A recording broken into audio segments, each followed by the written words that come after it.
pesquisa feita por uma das universidades mais renomadas nos Estados Unidos e que aponta que deixar de consumir glúten, que é a proteína presente em cereais como o trigo, aumenta o risco de diabetes. Que deixar de consumir glúten, que é a proteína presente em cereais como o trigo, aumenta o risco de diabetes. Ao cortar o glúten da alimentação, a pessoa normalmente desincha e emagrece, porque deixa de ingerir a farinha de trigo.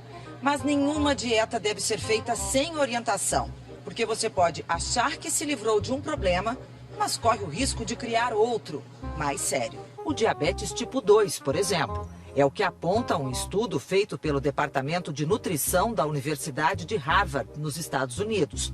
Uma pesquisa feita com 200 mil pessoas em 30 anos mostrou que o risco de desenvolver a doença era 13% maior entre as que não comiam alimentos com glúten. Entre as que não comiam alimentos com glúten. O motivo? Ao abandonar o glúten, ingeriam menos fibras. Mentira! Mais uma vez a Rede Globo tenta manipular a notícia para seu próprio interesse. Encontramos um artigo que faz referência à pesquisa da Universidade de Harvard, citada na matéria exibida em um telejornal da Rede Globo. Para espanto de todos, a matéria jornalística da Globo modificou detalhes da pesquisa associando ao glúten. Porém a pesquisa foi referente ao uso de grãos integrais e fibras. A pesquisa está relacionando a diabetes a uma dieta pobre em fibras e não ao glúten, como informou a matéria jornalística da Globo.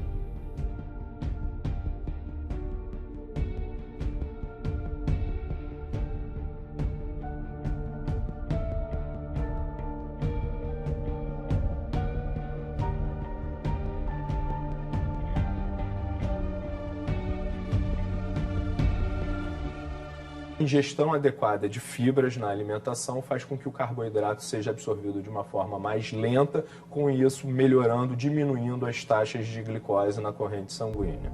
Observe que existe um entrelaçamento de um dado verdadeiro e uma tentativa de manipular a notícia.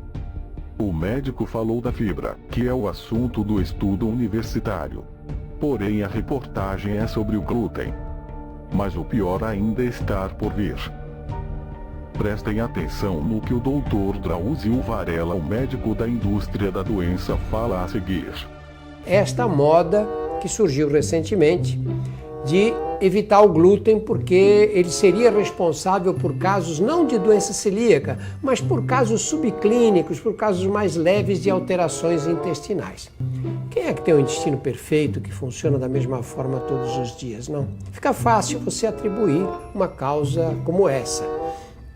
Essas pessoas tiram o glúten e se descobriu que tirando o glúten emagrecem também. E aí virou uma moda, né? Especialmente entre as mulheres. E por que emagrecem? Porque você tira o glúten, você tira todos os farináceos da dieta. E com isso você tem uma dieta com menos carboidratos, você tem uma dieta com valores calóricos mais baixos. E é isso que emagrece. Quem deve parar de comer glúten são aqueles que têm a doença celíaca, a doença do glúten. Agora entenda com quem realmente sabe a verdade sobre o glúten, o perigo do glúten para a maioria da população. Doutor Lair, na verdade, o que é o glúten e o que ele faz no organismo? É o seguinte, existem certos cereais, principalmente o trigo, o centeio, a cevada, que tem uma proteína que se chama glúten. Nos últimos anos, esses cereais vêm sendo trabalhados para aumentar a concentração de glúten, que isso é bom para quem produz. Só que o glúten, ele pode ser alimento para a maioria, mas pode ser veneno para muitos. E é uma proteína muito difícil de ser metabolizada. E quando ela existe dentro dessa proteína, chama gliadina, e a outra chama glutenina. E a gliadina é a que causa mais os problemas. Quando essa gliadina bate no aparelho digestório, ela tem uma certa dificuldade em digeri-la. E essa não digestão apropriada cria uma reação no organismo, onde a membrana do intestino fica como que buracos. E aí começa a entrar no sangue proteínas que não foram digeridas. E quando entram proteínas que não foram digeridas no sangue, imediatamente o corpo cria uma coisa que chama anticorpo contra aquela proteína. Só que, às vezes, entra uma proteína onde 3 ou 4 ou 5 aminoácidos dela parecem com a da tireoide. Quando cria o anticorpo contra aquela proteína, agora criou um anticorpo contra a tireoide. Então eu vou fazer uma afirmação aqui forte. 99,99% das doenças autoimunes começam no intestino. Lúpus começa no intestino. Esclerose múltipla começa no intestino. Esclerose lateral amiotrófica começa no intestino. O chinês já dizia, há mais de 1000 anos atrás, que toda doença e toda saúde começa e termina no intestino. Então, quando o intestino abre, chama tight junctions, junções estreitas. Quando ele abre isso e permite entrar coisa que não era permitido, ele começa a causar uma série de problemas. E o glúten faz o buraco no Em intestino. 1888, o Dr. Samuel Dee, na Inglaterra, descreveu o que nós em medicina conhecemos como doença celíaca, que é uma doença que ocorria na pediatria, onde a criança ficava barriguda, tinha diarreia, não crescia, etc, etc, etc. Hoje nós sabemos que, além dessa doença celíaca clássica, existe uma ação sistêmica da doença celíaca não manifestada no intestino. Vou te dar um exemplo. Alguém chega para você e fala assim, na nossa família, quando os homens chegam em volta dos 55 anos, eles começam a tremer. E o médico fala que é tremor familiar. Claro, ocorre na família, tem que ser tremor familiar. Então, tremor familiar. Ah, o meu pai teve isso, meu avô teve isso, meu tio-avô tem, meu primo tem. Aí você vai ver, a base é o glúten. Porque nós também herdamos essa predisposição à sensibilidade ao glúten. Então, se eu tenho sensibilidade ao glúten, e isso é silencioso, ninguém sabe, dos 20, 30, 40 anos para a doença se manifestar, e eu vou lá e manifesto um tremor, é porque essa reação do glúten foi no meu cerebelo e destruiu as células de Purkinje, que fazem a coordenação. Então eu perdi o controle. Eu pego um paciente desse, eu tiro totalmente o glúten dele, e em 2, 3 semanas ele pode até parar de tremer. Agora, como que eu faço para saber se eu tenho essa sensibilidade ou não? Tá. Existem exames de sangue e existem biópsias. Existem 3 exames de sangue importantes. É um que mede o anticorpo antigliadina, o outro anticorpo antiendomísio e o outro anticorpo antitransglutaminase tecidual. Falando nome difícil aqui. Então, mas esses exames, eles não são 100% confiáveis. Nem a biópsia é confiável, porque você imagina que eu vou ali no mar e pego um balde d'água e não vem peixe. Eu posso dizer que o mar não tem peixe? Não, não veio no balde. Eu posso biopsiar um lugar que não tinha. Eu não posso biopsiar o intestino inteiro. O intestino inteiro, se você esticar ele dá uma quadra de tênis. Dá para você imaginar? Uma quadra de tênis, exatamente. É enorme. Então, você imagina, eu vou biopsiar um lugar, numa quadra de tênis. Pode não dar nada. Então, nem a biópsia. O que resolve é assim. A pessoa chega no consultório e fala assim, doutor, eu tenho uma enxaqueca há 30 anos. Eu já fui até nos Estados Unidos. Eu não consigo curá-la. Aí eu digo para ela assim, vamos tirar o glúten por 15 dias? Vamos ver o que acontece? Aí ela tira o glúten por 15 dias, ela volta e diz, doutor, eu não tive enxaqueca mais. Do dia que eu tirei o glúten, nunca mais tive enxaqueca. Pronto, está matada a charada do ponto de vista prático. Assim, quando você não tirar o glúten, você não vai ter enxaqueca. Que, aliás, é muito comum isso. Quem está nos escutando, se você tem enxaqueca e ninguém resolveu até hoje, você acaba de resolver a solução. Como é que tira o glúten? Você não pode comer nada que tenha trigo. Você não pode comer pão. Hoje você vai num supermercado, tem uma gôndola especial que diz assim, sem glúten. Então você tem pão sem glúten, você tem massa sem glúten, macarrão, talharim sem glúten. Hoje não é problema mais.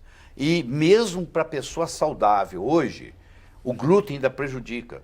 Porque nos últimos 20 anos, a concentração do glúten no trigo aumentou 4 vezes, 400%. Por isso que você não ouvia o seu avô falar de glúten. Porque esse problema não existia na época.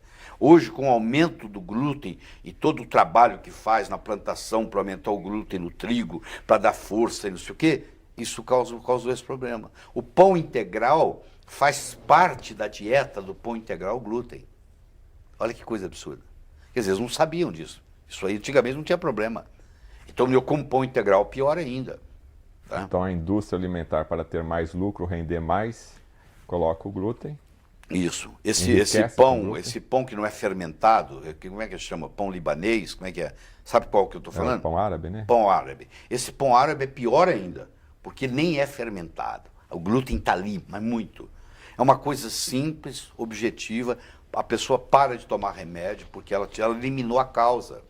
Enquanto ela está tomando remédio para enxaqueca, ela está tratando o efeito. Quando ela tira o glúten, então ela tira o trigo, ela tira o centeio, ela tira a cevada, não pode beber cerveja. E eu aconselho a tirar a aveia. Por que eu aconselho a tirar a aveia? Não é porque a aveia causa problema de glúten, é porque a aveia é armazenada, estocada, empacotada no mesmo galpão onde empacota o trigo. Então tem uma contaminação cruzada. Então o ideal é você tirar trigo, centeio, aveia e cevada. Tira da sua alimentação. Pode comer tudo, menos isso. E aí aquele problema passa. Aí a pessoa melhora a visão, se ela tiver um problema visual por problema de glúten, porque o glúten ataca qualquer coisa, ele faz a pessoa ficar diabética, ele faz a pessoa ter hipotiroidismo. Claro que se você ficou 40 anos comendo glúten sem poder, e a doença é silenciosa, quando você tira o glúten, a melhora é absurda, mas não resolveu todo o problema. Agora o seu intestino está cheio daqueles buracos. Aí você tem que fazer um tratamento no intestino, que não é feito com remédio, é feito com dieta, é feito com probióticos, é feito com fermentados, entendeu? Bacilos, levedura. Aí ajuda bastante. Muito. Então a pessoa tem que tirar o glúten, tem que parar de jogar gasolina no fogo e tem que apagar o fogo. Não adianta só você parar de jogar gasolina no fogo. Você tem que agora apagar o fogo, porque o seu intestino está inflamado. Então mas é possível através de uma dieta? Claro, curcumina, que nós estávamos falando, o açafrão da terra, faz uma diferença enorme. Aí a alimentação vai ajudar bastante. Vai ajudar. O jeito como você se alimenta faz uma diferença. Mesmo em paciente, isso é muito importante que eu estou mostrando agora. Isso foi publicado em 2011, é recente, muito recente. Mesmo em pacientes sem doença celíaca, a ingestão de glúten pode causar sintomas gastrointestinais, como dor, distensão abdominal, alteração de consistência fecal, cansaço, etc.